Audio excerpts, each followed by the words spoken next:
Hi, I'm Barbara. And I'm Marcelino. And we're with Fuse Business Training. Today, we're going to talk about elevating your life. Correct. I think one of the best places to start with that is talking about replacing bad habits. In order to think about that, you got to think through your day and think about the things that you're already not happy with yourself. It's not easy to just get rid of bad habits. It's a lot easier to replace them. So if you already know in the mornings, you jump on your phone right away, you're checking social media, you're doing that, try doing something else. First thing in the morning, leave that phone alone, put your running shoes on or your walking shoes, go for a walk, maybe go to call your dad, call your mom, start in a way that something that's going to elevate your life, that's going to make your life better. But it's not easy to just get rid of a bad habit. It's a lot better if you replace it with something else. Yeah. Marcelino, can you share with us an example of you replacing a bad habit? Absolutely. Actually, the one I was just talking about, that was you? That was me. Okay. Every single morning, I roll out of bed, I check Facebook to see what happened the night before, things like that, and I realized I was wasting a lot of time doing that. So instead, I do not grab my phone in the morning. I leave it alone. I get up, I do my meditation, go out for a little walk, and then I come back inside, and then after I've had some me time, then I go on my phone. But that's just one of the examples. I like that. Yeah. Thank you for sharing. You're welcome. Our next tip is to embrace what makes you, you. Each one of us are different, and that's great. If we weren't, we'd have a boring life. But if you can find out what makes you, you, and embrace that, you'll be able to elevate and enjoy your life a lot more. Because if we're hiding from the thing that makes us special because maybe somebody teased us about it or didn't appreciate it, so we've just put it on a back burner like it wasn't important, we're really robbing ourselves and other people around us. Because God created us to be unique, and He gave us all special talents and gifts, and whatever that is for you, you need to embrace it and shout it to the world and share it with the world. So find out what it is that makes you so special and embrace that. There is a lot of people that you want to stay with the herd. You don't want to stray from that. You don't want to be different. But at the end of the day, everybody is different somehow. Yeah. And I think we all have to embrace our differences. And that's why we're all the same, because we're all different. And we all talk about it, and the world could be a better place. You know, and I'll give you an example as well for me. One thing that I found that I stopped doing was laughing out loud. Literally. Because when I was in junior high, somebody made fun of my laugh, called it annoying, and so I would try not to laugh out loud in front of people because I didn't want people to hear my laugh. But then I accidentally laughed out loud in front of a group of people, and I had several people come to me and say, "You have such a contagious laugh. I love your laugh. It's so beautiful, and you should laugh more." And I thought, are you hearing the same thing that they heard back then? And I was very confused, but then it happened again. I accidentally laughed in front of somebody, and they complimented it again, and just so many people have complimented my laugh. I'm still not in love with my laugh because I still have that, in the back of my head from what I was teased about, but people compliment it, and so I decided I'm going to laugh out loud because my laugh makes me. Has it gotten easier over time? It has, okay. Yes. So there you go. I'd urge you to you try the same thing. If there is something you're scared of, just go out and do it. No matter what, somebody's always going to say something. If you're scared of what other people are going to say, then you're never going to leave your house. Right. Put it that way. Next thing I want to talk about is focusing on your strengths. So many people, they try to shore up their weaknesses or work on their weaknesses, but there's only so much you can do with your weaknesses. I think a much better route to go is focus on your strengths. You already know your strengths if you don't figure them out, but get better at your strengths so that you become world class at that instead of shoring up and becoming average at what you're weak at. Just like professional athletes. A Exactly. Professional basketball player probably seldomly goes out and plays, another sport for fun even, because they're trying to perfect that sport. Exactly. And just like public speakers, typically they have a couple of main things they speak on, and they're not just going to willy-nilly speak on any topic you give them just because you ask them to. They're going to speak on what they're an expert in. So I like that tip.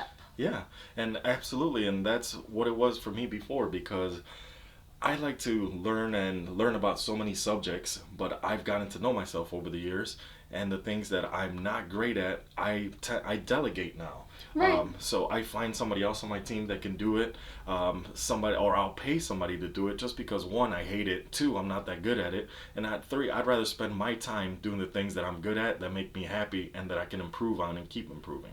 Right. Yeah. And, and the next thing I would say goes right along with that would be continue growing. Okay. So both continue growing your strengths, as we just talked about, but it's okay to also continue growing in areas that you're not great in. Now, you shouldn't put too much focus into those areas because, again, like we just said, if you focus on your strengths, that's how you become world class. Right. But that doesn't mean that you can't perfect hobbies, get better at hobbies, or even some things like maybe you want to hire somebody to do your social media for you, but you'd still like to understand how it works. So Absolutely. You should always be growing and learning and being better today than you were yesterday. Absolutely, I agree with you there. I love to learn from all different subjects, so even if it's just a little bit, that's what keeps me going. That's what gets me out of bed, because I do like learning about so many different things. I like talking to people, seeing what motivates them, what they're passionate about. And then when I hear somebody talking about something that I've never heard of, now I'm intrigued by it and I want to learn a little bit about it. Doesn't mean I'm going to sit there and become an expert at it, at everything. Obviously, we don't have enough time for that, but it is I think it elevates your life. It gives you a different perspective on things. It gives you a different perspective on people and on the way people live life as well. I agree. Then the next thing I wanted to talk about, what we've already basically covered, is knowing yourself. Be honest with yourself. If you already know I'm not a morning person, then try to schedule your day around the other way around. No matter if you're working somewhere, talk to your boss. Maybe they will let you start a couple hours later, as long as they see your work productivity go up. You're going to be there later. Maybe you're whatever it is about you, but just know yourself. Maybe you hate working out in the morning, but you're okay doing it in the evening. Maybe you hate eating breakfast because it messes with you, but you still do it because you read somewhere that you gotta eat breakfast. If not, you're not gonna have a great day. So you gotta learn things, but also test them on yourself. Know yourself. Start realizing what makes you you, what strengths are, what weaknesses are, and then focus on that as well. Yeah, and you recently shared with me the Power of When quiz. Oh, yes. That helps you to know, based on who you are, the best times for you to sleep, work, eat, and Correct. such, right? Yes. So for those of you who haven't taken it yet, I believe the website was thepowerofwhenquiz.com. Correct. So when, H-W-E-N, not W-I-N. So we'll put a link in. That sounds good. But yeah, it was very interesting what we found out. It basically, it's for your chronotype, for when you should be sleeping, when you should be eating. It's great research done about that, but it's just eye-opening to see that it makes sense. Once you take that quiz, you realize exactly when you should be doing things for optimally for you, to make sure that you're getting the most energy, the most nutrients out of your food even. And there's no right or wrong answer to this. It's not that everybody should eat at 8 a.m. It's based on the answers that you give. It will say, Marcelino, your best time to eat is between these times, or your best time to work is between these times. And it could be very different from what Barbara's are. Correct, absolutely. And that's how when you build a team, if you actually care about your people and know them and know their strengths, now I know that this person works better in the evening. So maybe I'm sure we can plan something out to have this person come in the evening, get their work, the best work out of them as well. Make sure that they're happy with their life, with their schedule, and it makes a world of difference. Yeah. So the next thing I want to touch on is to find and enjoy true happiness. So many people, when they're younger, let's say child age, have these dreams, big dreams of things that they want to do and things they love to do. You might remember taking finger paint and coloring on a plate, and then all of a sudden it was on the wall, and you were just having a good old time, and you were so joyful. And then mom came in and said, no paint on the wall. And then you stopped painting because you couldn't paint on the wall. And like, if we find what makes us truly joyful, we should do those things. Now, that doesn't mean go breaking the law and painting on people's walls, but enjoy the things you like. Don't put them on the back burner because you're too busy being busy. If you're adventurous, be adventurous. one example that I have is my husband Isaac is very adventurous. Man wants to skydive and stuff. And I'm like, no thanks. And it just occurred to us recently that he hasn't been adventurous since we've been together. And I said, babe, I don't want you to stop being you.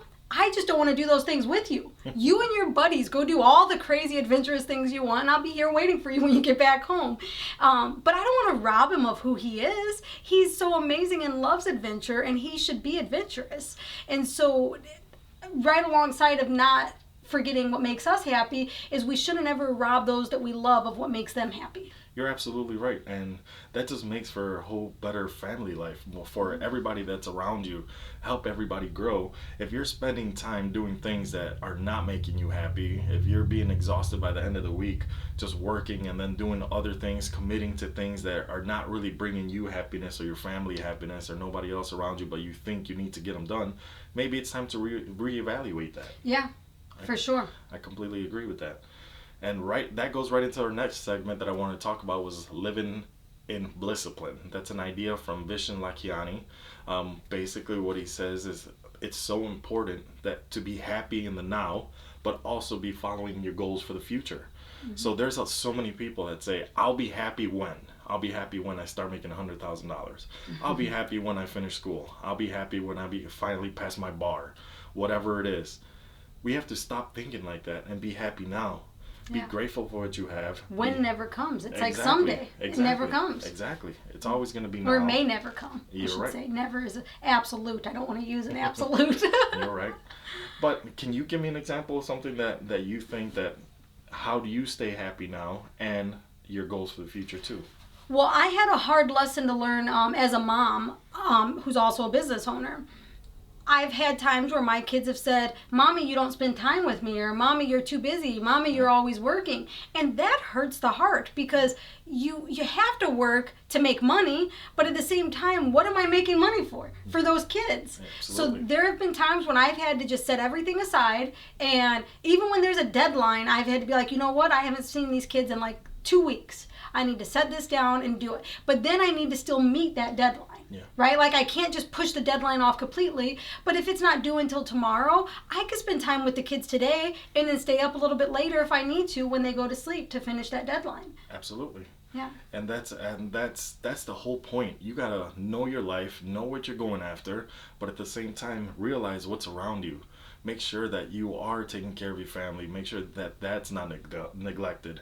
That the important areas of your life are not neglected, so that you're happy now, but you're also following your dream of the future, so that you're doing both. And that's what we call living in Blissapline. You know, and that takes me to my next point is learning to say no. Yes. Because remember, everything that you say yes to, you're saying no to something else. Opportunity cost. Yeah, exactly. And so it's okay to say no. It doesn't make you a bad person. It doesn't make you evil. Yeah. It doesn't mean that whatever's being asked of you won't be done by somebody else or won't get done at all. It just means that right now is not the time for you to do this particular thing. Think back at how many people say, hey, Mars, you should do blah, blah, blah, blah, blah. Yeah. Mars, you'd be good at this and that. Absolutely. You know, Mars, I'd love if you'd help me with this, right? And if you said yes to every one of those, when would you fit time with the family? You're right. And like you said earlier, every time you say yes, it's a no to something else. Mm-hmm. So maybe you were planning on taking your wife or your kids on a picnic after work. But and then your work buddies invite you, let's go after work, let's go have a few drinks, or let's go do something, let's go play cards. And maybe you feel like, oh, you know, I've had a long week, I deserve it. But now, what happens when you get home? You got that feeling like, I think it would have been better to spend my time with the family. Mm-hmm. I mean, it all depends on your situation. Everybody's different, you just got to know yourself. But just remember that opportunity cost. For every time you say yes, that means you're saying no to something else. Just make sure the things that you're saying yes to are actually important to you and are going to mean something at the end of your life. For sure.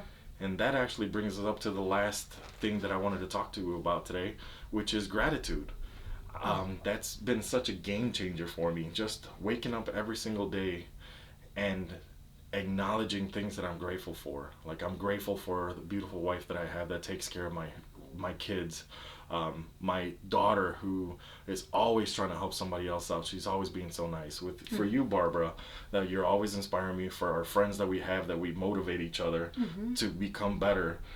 It's just a great thing. That's something that we started doing in our dining room table every day while we're eating dinner together as a family. We all say 3 things that we're grateful for, and I think that just keeps us grounded and it just keeps us happy as well, because we know no matter what, we have good things happening in our life, and that's so important.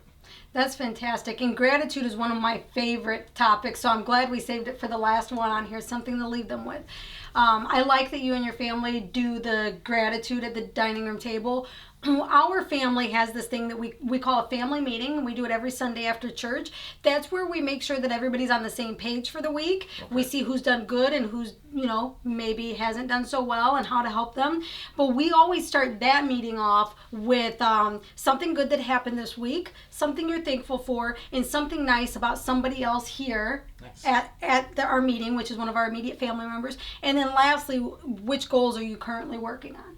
So we start our meeting positive because it's a point-based system, which means that if they do well and they have positive points at the end of our meeting, they get an allowance that is equivalent to how many points they have. 14 points means $14.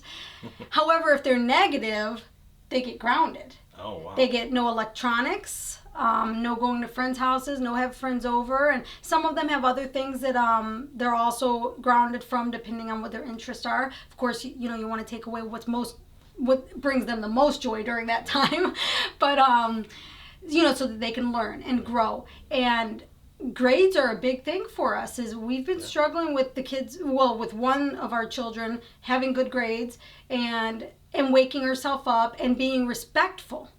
This point system has helped with all 3 of those things. Had we not did the point system, it would have been difficult for her to have these milestones. And if we didn't start with that positive thing at the beginning, it could be a pretty rough meeting. Yeah. So I like us starting with gratitude. Has your family, do you feel that that's helped them, engages your children?